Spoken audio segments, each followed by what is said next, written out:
avant que ce jour-là n'arrive. Avant que ce jour mauvais arrive. Et il termine en disant au verset 10,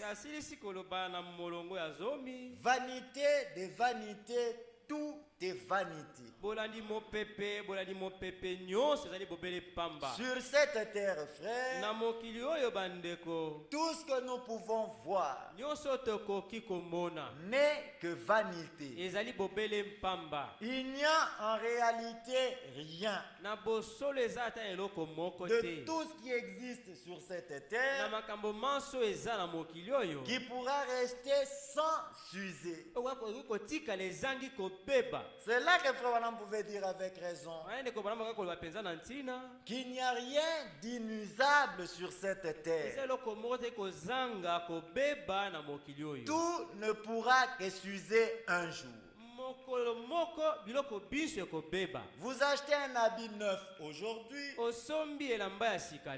Vous vous vantez même de la qualité de cet habit. Mais l'habit qui était neuf aujourd'hui, avec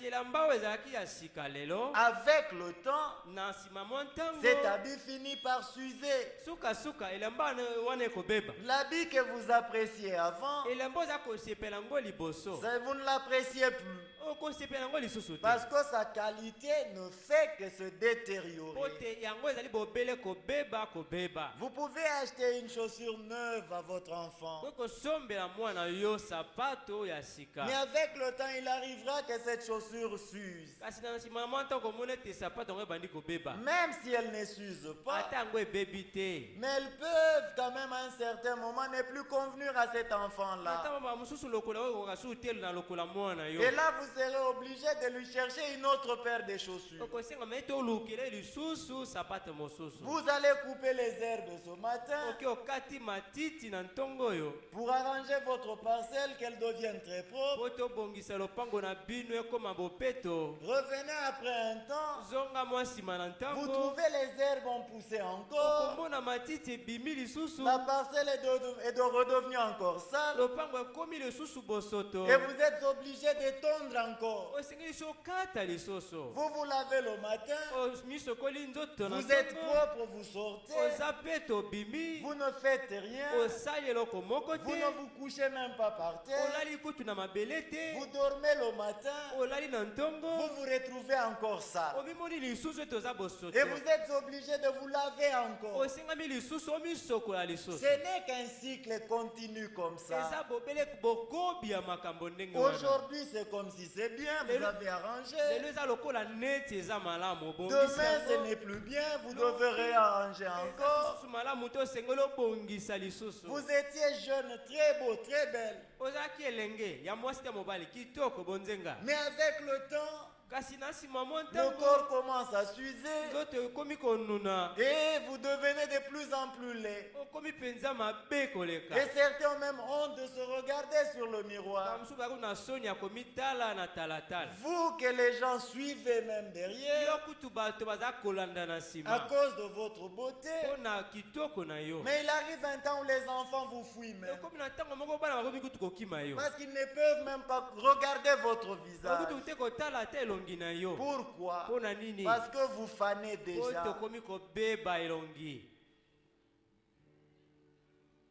Et c'est là que nous pouvons comprendre ce qu'Ecclésiaste avait dit ici.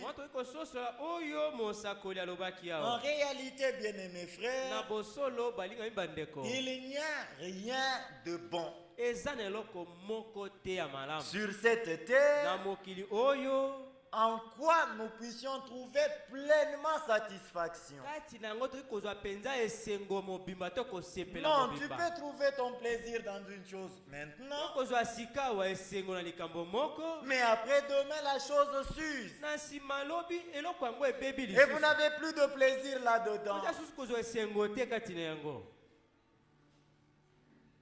Voilà pourquoi, bien-aimés, alors que le temps est encore là,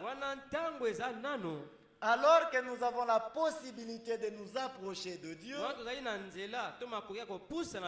alors que nous avons la possibilité de tout arranger, il est important que chacun profite pleinement du temps que Dieu lui offre encore. Dieu ne peut pas nous donner la bonne santé pour qu'avec cette santé-là, nous puissions nous comporter, vivre comme nous le voulons. Non, frère. Si Dieu nous donne encore la bonne santé, c'est dans un seul but, que nous puissions nous rapprocher davantage de lui. Voilà en réalité ce que Dieu recherche avec nous. L'Écriture dit qu'il ne veut pas la mort d'un pécheur. Ça, c'est une réalité. C'est sa volonté. Mais le Dieu qui ne veut pas la mort d'un pécheur, il a dans son amour et dans sa grâce donné aux pécheurs la possibilité de ne pas mourir, d'avoir une vie qui, même lorsqu'il peut partir de ce corps de chair, mais devant Dieu il ne meurt pas, il se repose seulement, parce que le temps viendra où celui qu'on disait qu'il est mort là reviendra à la vie. Il y a une vie éternelle réelle que Dieu donne gratuitement à tous ceux qui croient en lui, en croyant à son Fils Jésus-Christ. Parce que tout ce que Dieu fait, il ne le fait en réalité que par son Fils Jésus-Christ. Sans le Fils de Dieu, Dieu n'aurait sauvé personne. Sans le Fils de Dieu, Dieu n'aurait délivré personne. Sans le Fils de Dieu, Dieu n'aurait donné la vie éternelle à personne. Tout ce que Dieu nous a donné dans sa grâce et dans son amour, nous l'avons uniquement dans le Fils de Dieu, Jésus-Christ. Et le Fils de Dieu, c'est Dieu lui-même devenu homme pour le salut des hommes. Et nous l'avons dit le mercredi. Ce salut que Dieu nous a donné, c'est un salut complet. Un salut qui concerne à la fois le corps, l'esprit et l'âme. Et dans ce salut, il y a des pensées importantes qui sont contenues là-dedans. Il y a la pensée de la délivrance là-dedans. Il y a la pensée de la vitalité là-dedans. Il y a la pensée de la guérison là-dedans. Il y a la pensée de la sécurité là-dedans. Il y a la pensée de la préservation là-dedans. Tout est contenu dans ce salut-là. Celui qui a ce salut, il a au même moment toutes ces choses que ce salut offre. Et ce salut, Dieu nous l'a donné pleinement uniquement en Jésus-Christ notre Seigneur. Et dans Matthieu 11, le même Seigneur lance un appel très important là. Il dit au verset 28, venez à moi, vous tous qui êtes fatigués et chargés, et je vous donnerai du repos. Il dit, prenez mon joug sur vous et recevez mes instructions. Car je suis doux et humble de cœur, et vous trouverez le repos pour vos âmes. Car mon joug est doux et mon fardeau est léger. C'est un appel qu'il lance à tous. Tout celui qui se sent fatigué, tout celui qui se sent chargé. Et quand on parle de la charge ici, il ne s'agit pas de la charge que vous pouvez encore supporter. Non, parce qu'il y a certains qui peuvent avoir une charge, mais ils se sentent capables de porter cette charge-là. Celui-là, le Seigneur ne l'appelle pas. Il appelle celui qui est chargé réellement, mais qui est fatigué, qui ne peut plus continuer avec cette charge-là. C'est celui-là que le Seigneur appelle. Le même appel qu'il avait lancé déjà en ce temps-là dans le corps de sa chair, le même appel continue à être lancé jusqu'à présent. Alors jusqu'à ce jour, celui qui se sent chargé, chargé par le péché, chargé par les soucis de la vie, chargé par ces choses qui le lient tellement qu'il ne sait même pas s'en délivrer lui-même. Il a beau prier, mais la chose demeure toujours là. Il a pleuré, mais la chose demeure toujours là. Il est fatigué de ça, mais il ne peut pas s'en débarrasser lui-même. Alors le Seigneur se porte garant, parce qu'il est le seul qui peut et nous décharger. Il est le seul qui peut aussi nous reposer véritablement. Voilà pourquoi il lance l'appel. Il dit, venez à moi. N'allez pas au prédicateur, mais allez au Seigneur qui appelle. Alors celui qui va au Seigneur, étant réellement fatigué de ses fardeaux, que celui-là se rassure que s'il va dans la foi, le Seigneur est capable de lui donner le repos véritable.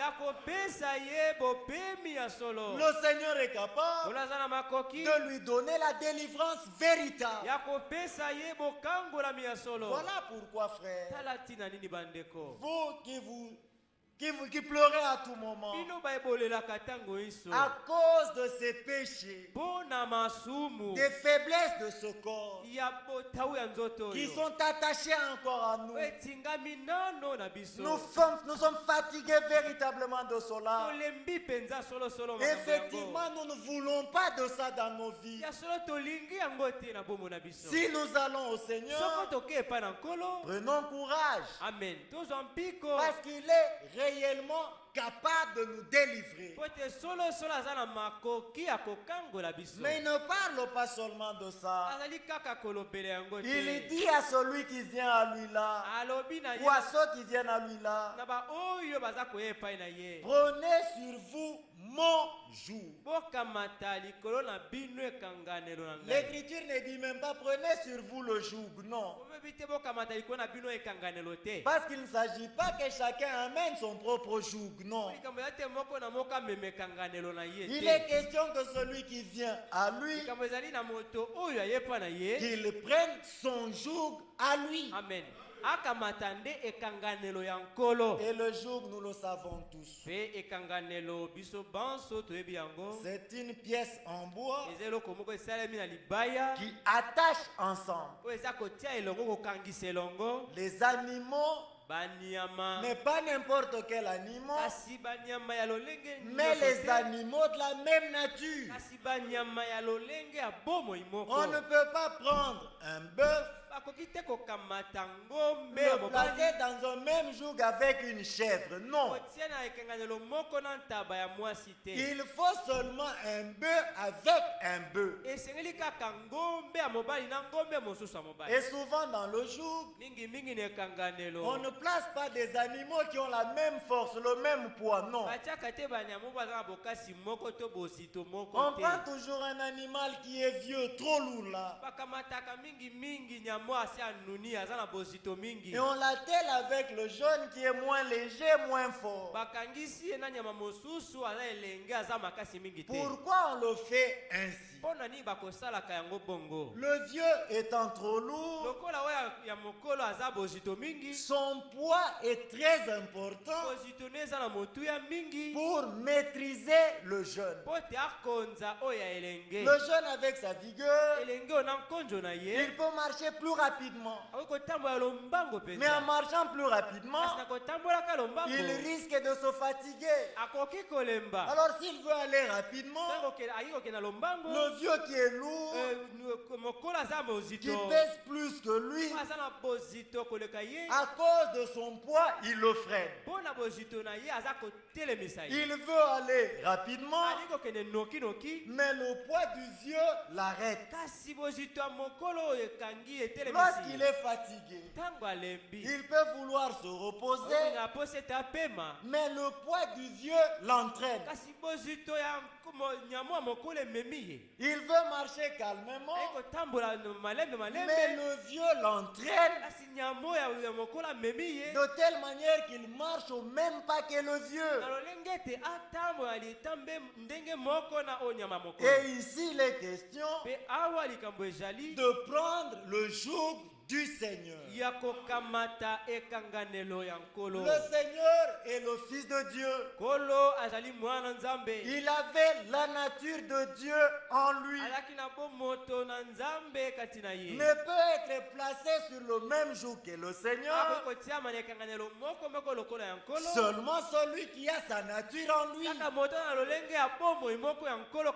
la nature de Dieu, la nature du Fils de Dieu, par la nouvelle naissance, et se plaçant sous le même joug que le Seigneur, cet homme ne marchera plus comme il veut. Il ne fera plus les choses comme il veut. Quand il veut marcher comme il veut, étant dans le joug du Seigneur, le Seigneur l'arrête. Quand il veut se retirer, rentrer en arrière, étant sous le même joug que le Seigneur l'entraîne. En réalité, c'est lui qui est sous le même joug que le Seigneur ne fait plus ce qui lui plaît, ne fait plus sa propre volonté. C'est seulement la volonté du Seigneur qui s'accomplira totalement sur lui. Et le joug, c'est aussi le symbole de l'esclavage. C'est lui qui prend sur lui le joug du Seigneur. Assurément, il devient esclave du Seigneur. C'est cela la pensée capitale. Parce que très bientôt, frère, notre marche prendra fin. Et celui qui est sur le même jour que le Seigneur, il doit marcher au même pas que le Seigneur. Il ne comme il veut, mais il marche comme le Seigneur marche. C'est ce qui est réel, frère. Les animaux qui sont sur un même jour, ils marchent tous au même pas. C'est cela le point capital. Et le même Seigneur qui a lancé l'appel dans Matthieu 11, dans Matthieu 10, il dit une chose très importante là. À partir du verset 36. La Bible dit là, et l'homme aura pour ennemi les gens de sa maison. Celui qui aime son père ou sa mère plus que moi n'est pas digne de moi. Celui qui aime son fils ou sa fille plus que moi n'est pas digne de moi. Celui qui ne prend pas sa croix et ne me suit pas n'est pas digne de moi. Celui qui conservera sa vie la perdra. Et celui qui la perdra à cause de moi la retrouvera. Le même qui avait dit venez à moi, prenez sur vous mon joug. C'est encore lui qui montre ici qui est digne de lui, qui est en réalité digne du Seigneur. C'est comme nous l'avons dit lu au verset 37. C'est seulement celui qui aime le Seigneur plus que tout. Il n'y a personne qui l'aimera plus que le Seigneur. Il n'y a rien qui l'aimera plus que le Seigneur. Dans sa vie, c'est seulement le Seigneur qui l'aime plus que tout. Voilà celui qui est digne de lui. Non seulement cela, mais c'est aussi celui qui prend sa croix et le suit. Et quand on suit quelqu'un, c'est que la personne est devant. Et moi je suis derrière lui. C'est là que je le suis. Et il est question ici de notre marche. Notre marche de maintenant déterminera notre avenir de demain,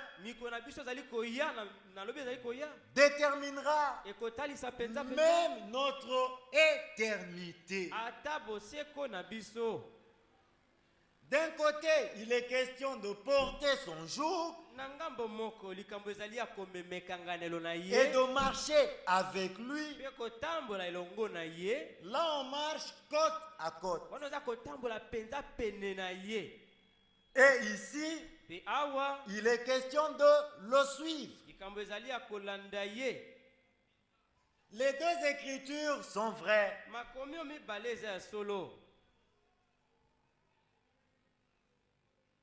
Et la marche avec le Seigneur nécessite véritablement ces deux choses. Nous prenons son joug sur nous. Avec son joug, chacun porte aussi sa croix.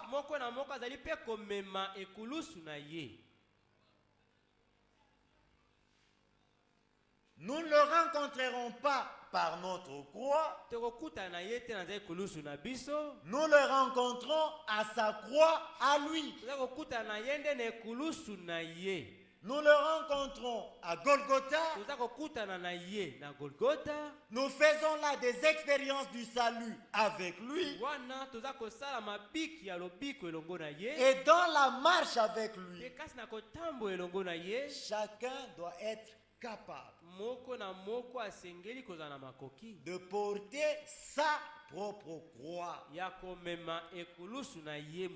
chemin du Seigneur n'est pas le chemin d'aisance. C'est un chemin semé souvent d'épines.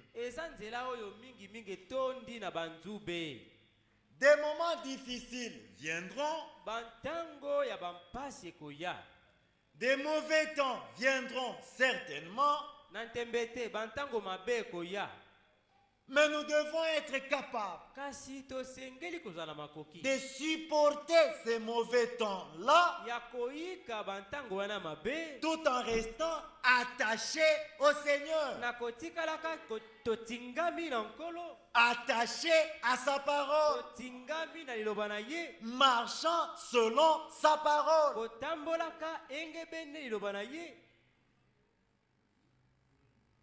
C'est cela le point capital. Les mauvais temps viennent, oui. Mais quand ce mauvais temps-là arrive, quelle est mon attitude vis-à-vis du Seigneur et de sa parole? Le mauvais temps m'éloigne-t-il du Seigneur et de sa parole? C'est cela la grande question. Et celui qui a fait l'expérience véritable avec le Seigneur, plus les mauvais temps arrivent, plus il s'accroche au Seigneur, plus il prend confiance au Seigneur.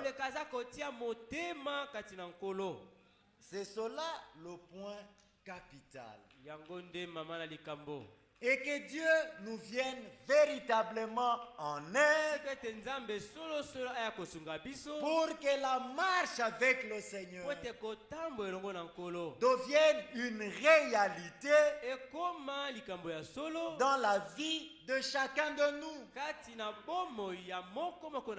Qu'il n'y ait rien en nous que nous puissions aimer plus que lui. Que nous soyons capables de supporter les mauvais temps en restant attachés à lui, à sa parole, qui nous rende capables de marcher au même pas avec lui. Dans chaque parole, dans chaque écriture, que je me retrouve là-dedans. C'est cela le point capital. Bien-aimé, Enoch, pour être enlevé, il a marché premièrement avec Dieu. Et cela pendant 300 ans. Et il y avait une harmonie parfaite entre Dieu et Enoch. Il n'y avait aucun désaccord entre Dieu et Enoch en quelque point que ce soit dans sa marche. Et Enoch était le type de ceux qui seront enlevés en ce temps de la fin, sans passer par la mort. Et ces gens-là, nous les trouverons certainement parmi nous. Mais ceux qui ne passeront pas par la mort ne dévanceront pas. Ceux qui s'endormiront dans le Seigneur. Parce qu'il y a des expériences que ceux qui mourront feront, que les vivants ne feront pas. Il y a aussi des expériences que les vivants feront, que ceux qui sont morts ne feront pas. Il y a des expériences que ceux qui meurent et ceux qui ne mourront pas feront tous ensemble. Être dans des corps de gloire, nous l'expérimenterons tous. Être enlevé, nous l'expérimenterons tous. Les noces de l'agneau, nous l'expérimenterons tous. Mais la résurrection, ce sont seulement les morts qui l'expérimenteront. C'est eux qui pourront témoigner comment la